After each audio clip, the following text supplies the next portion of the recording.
करने और कराने के लिए साधन के रूप में करने जा रहे हैं। इस कर्म को और इसके कर्म फल को भी आपको अर्पित करते हैं। ओम शांति शांति शांति।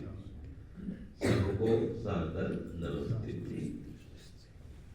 देखिए, अभी जो हमने ये मंत्र पढ़ा, ठीक है, वास्तव में ये पठन पाठन का मंत्र है और लोग इसका प्रयोग कहाँ करते हैं? भोजन मंत्र, भोजन में प्रयोग करते हैं। जबकि इसके अर्थ को देखेंगे, इसमें तो गुरु शिष्य की बात है। जैसे इसमें कहा ओम सहना भवतु, इसका मतलब क्या है? सह नौ अवतु, नौ माने हम दोनों, अवतु एक दूसरे की रक्षा करें। तो गुरु कह रहे हैं, शिष्य कह रहे हैं दोनों कि हम दोनों मिल करके एक दूसरे की रक्षा करें। ये सहनौ अवतु बन गया सहना भवतु। फिर जो शब्द है ना सहनौ भुनक्तु, बस एक शब्द है भुनक्तु, इसके चलते इसको लोग भोजन में प्रयोग करते हैं। तो सहनो भुनक्तु, इसका पूरा अर्थ है ताकि मिलजुल के दोनों हम पदार्थों का भोग करें, भोजन भी करें और जितने पदार्थ हैं सबका उपभोग करें, प्रयोग करें। ये है सहनो भुनक्तु। और वो लोग क्या करते हैं? हम सब मिल के भोजन करें। तो भोजन तो करें लेकिन बाकी जितने पदार्थ हैं उनका प्रयोग भी करें और गुरु शिष्य मिलकर करें, ये नियम है। ठीक है, तो सहनौ भुनक्तु, हम गुरु शिष्य मिल करके सांसारिक सुख और पारलौकिक सुख दोनों सुखों का भोग करें, ये अर्थ होता है। फिर तेजस्विना वर्धितमस्तु, कि हम मिल करके एक दूसरे के तेज को बढ़ाएं, यश को बढ़ाएं, कीर्ति को फैलाएं, ये है तेज। और बल को बढ़ाएं, तेज बढ़ाएं, बल बढ़ाएं, शक्ति बढ़ाएं, योग्यता बढ़ाएं। जैसे कि अध्यापक जितना पढ़ाता है ना, उसकी योग्यता बढ़ती जाती है। जितना पढ़ाएगा वो आगे से आगे उसको पढ़ाने का अनुभव होता जाएगा और विद्यार्थी को ज्ञान मिलेगा।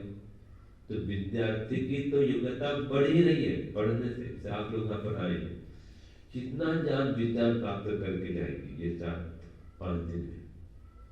ठीक है, तो आपकी तो योग्यता बढ़ेगी और हमारी भी योग्यता और परिपक्व होगी, हमारा अनुभव और बढ़ेगा, ज्ञान हमारा और पक्का होगा। तो पढ़ाने से, पढ़ने से तेज बढ़ता है, ज्ञान बढ़ता है, बल बढ़ता है, यह कीर्ति फैलती है। अभी हम पढ़ लिख के दर्शनाचार्य बने, दार्शनिक विद्वान बने, तो यह कीर्ति फैली ना जी। अगर हम पढ़ने नहीं आते, दर्शन योग महाविद्यालय रोजड़ है गुजरात में, वहाँ पढ़े रहे 8.5-9 साल वहाँ पर रहा मैं, पढ़ा भी, पढ़ाए भी, इससे योग्यता बनी। अगर गुरुकुल नहीं आता, नहीं पढ़ता, तो बताओ ऐसी योग्यता बन पाती क्या? नहीं बन पाती, घर में अपना काम करते रहते। तो गुरु शिष्य मिल करके इस प्रकार से एक दूसरे के ज्ञान को, योग्यता को बढ़ाते हैं, है ना।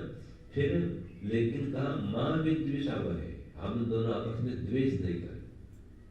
गुरु शिष्य में कभी द्वेष होना नहीं चाहिए। एक दूसरे को बढ़ाएं लेकिन द्वेष नहीं करें। जैसे आप कहीं भी घूमने जाएंगे, आजकल जाते हैं तीर्थ यात्रा में, तो कितना कष्ट होता है। आजकल भी पहले भी बस भर भर के जाते थे, देखा होगा आपने। 1 मास का 20 दिन का टूर निकलता है, देखा आपने। चारों धाम करके आते हैं या उत्तर भारत घूम के आएंगे, एक बस निकलेगी गांव से, ठीक है, वहाँ आसपास के लोग इकट्ठा होंगे, बस में चलते रहो। बस का एक मुखिया होता है, वो कहाँ ठहरना, कहाँ भोजन, वो सब प्रबंध वो करके रहता है। पर उसका सेट होता है, काम उसका है।